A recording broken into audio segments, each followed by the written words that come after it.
What if I told you your brain is rigged? You'll refuse a 50% chance to win $1,000, but on the other hand, still gambling to avoid a $500 loss. You'll ignore a 99% safe vaccine, but still buy a lottery ticket with a 0.001% chance. This isn't random, it's prospect theory. And today, you'll learn why your gut decisions are secretly irrational. First, we start with critique of expected utility theory. Classic economics assumes we're all hyper-rational robots. Enter expected utility theory, the idea that we coolly calculate probabilities and always choose the option with the highest expected value. But here's the problem. Real humans, we're messy.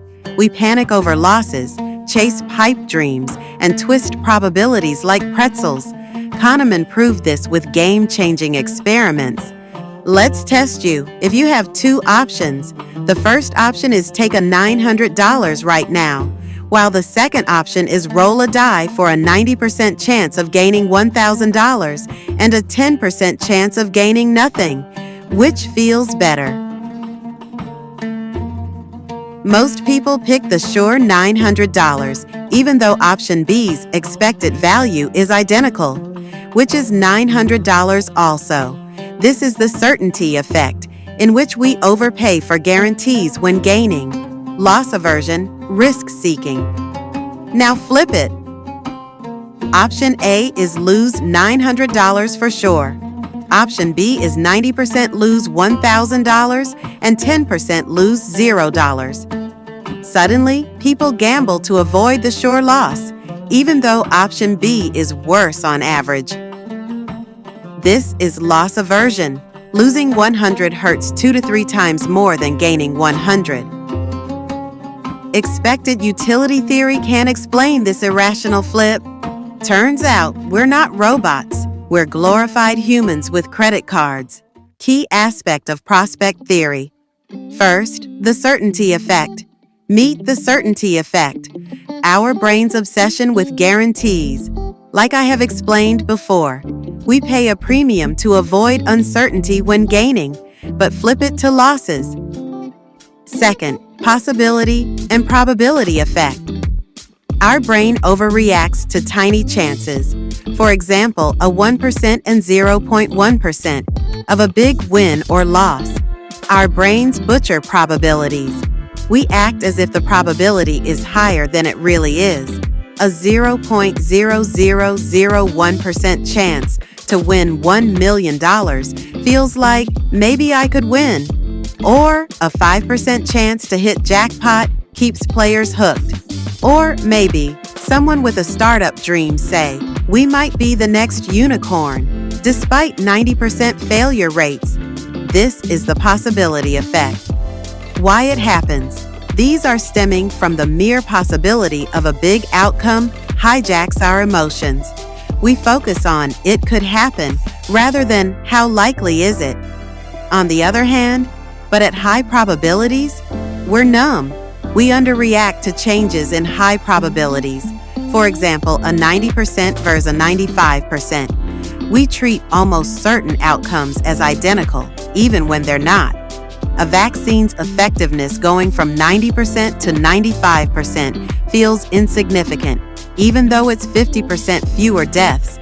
And 99% chance of rain versus is 100%?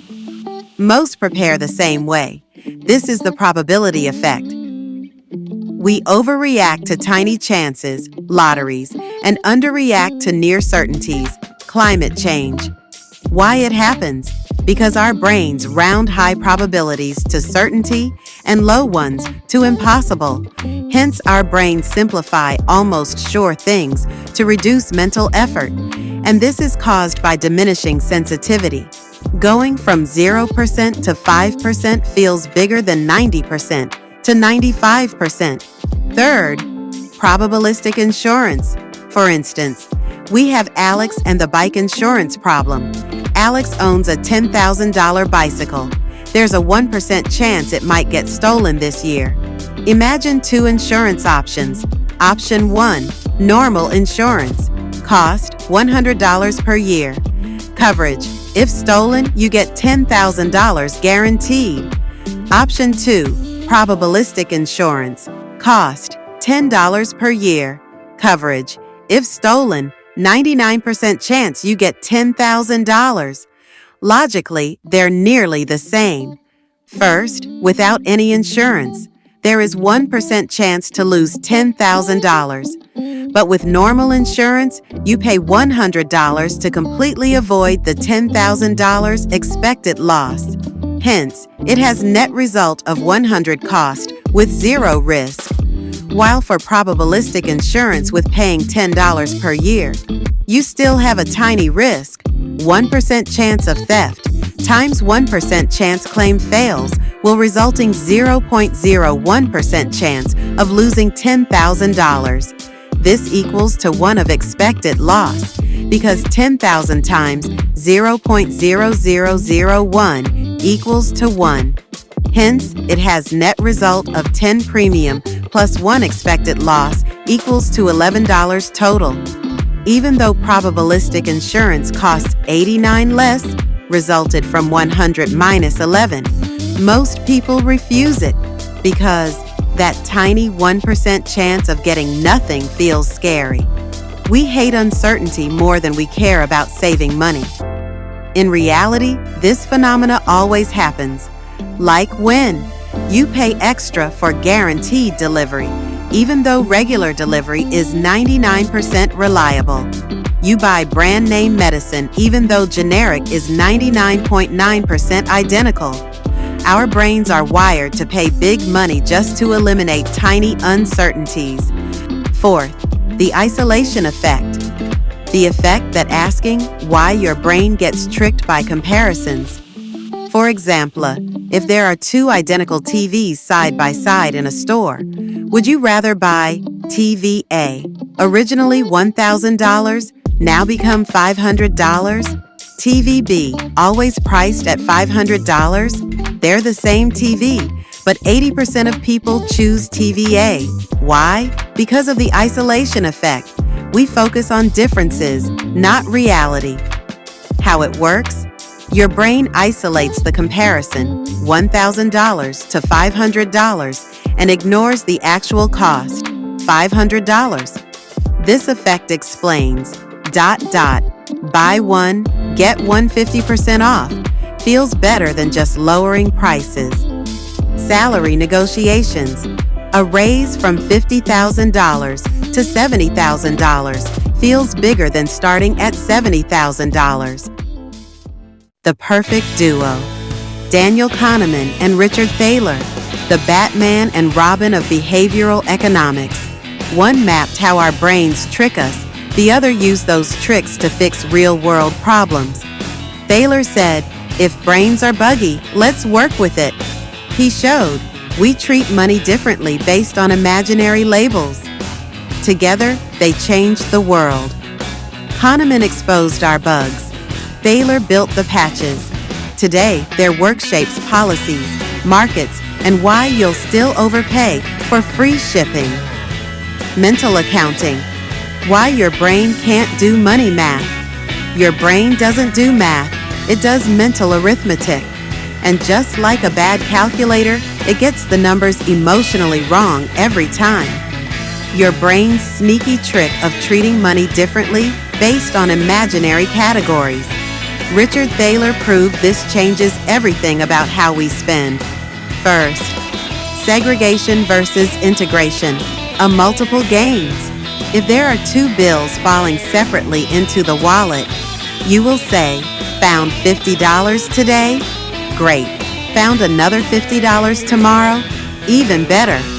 Your brain gets more joy from separating gains. A multiple losses. If your single $100 bill being taken away, you will say, "Losing $100 all at once hurts less than losing $50 twice." Your brain prefers to bundle losses together. From these situations, we learned that if we face gain, we will separate it for more happiness, while if we face losses, we will combine it for less pain. Second, the silver lining effect. And here's the genius trick. Your brain will separate a small gain from a big loss to find the silver lining. For example, car repair cost $500, but at least you got a $50 discount. Third, reference point magic. Here's how marketers hack your mental accounting.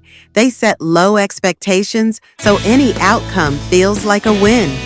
For example, limited time offer. Tag next to a product that's always on sale. That special deal? Probably not special, but by setting a low reference point, they make the normal price feel like a gain. Fourth, the two happiness factors: acquisition utility and transaction utility. For example, there is a smartphone with two price tags, one showing $800 value, another showing a $500 sale price. Every purchase gives you two kinds of joy. First, acquisition utility, the actual value you get. This phone is great. Second, transaction utility, the thrill of the deal, saved $300. Fifth, mental budget traps. We create imaginary money buckets. Feast on steak because food budget remains skip concerts despite fun money being untouched. The kicker? Money doesn't care about your categories. Now that you know these mental accounting tricks, you can spot them everywhere, from shopping to investing to negotiating salaries. Remember, the numbers might be fixed, but how you frame them changes everything. The Bubble Trio. Robert Shiller spotted market bubbles. Kahnema and Thaler revealed why we create them. Together, they expose finance's dirty secret. Markets are emotional roller coasters. In 1996, economist Robert Shiller warned of irrational exuberance, that dizzying moment when markets detach from reality. But what fuels these bubbles? Let's break it down. 1. Structural factors. First, the stage is set by structural forces. For example, when money is cheap and new tech emerges, AI, crypto, investors take wild risks. The system encourages speculation. Second, cultural factors. Then, culture pours gasoline on the fire. For example, everyone starts shouting, "This time is different." Friends, media, and influencers create fear of missing out. 3. Psychological factors. Our hardwired biases complete the trinity. Our brains trick us. Overconfidence, "I'm smarter than the market," or "I'll get rich quick." Anchoring, if Bitcoin hits $60,000 once, it'll surely return herd mentality. If others are buying, it must be smart. 4. Rationalizing the madness. Finally, we invent excuses.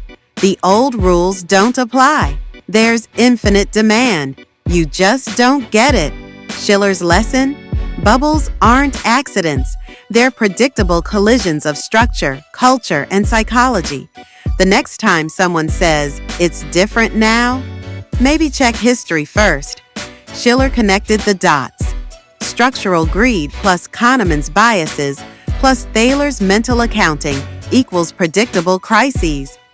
The next bubble? Already brewing in our biases. When reality hits, the bubble bursts. Same story, different decade.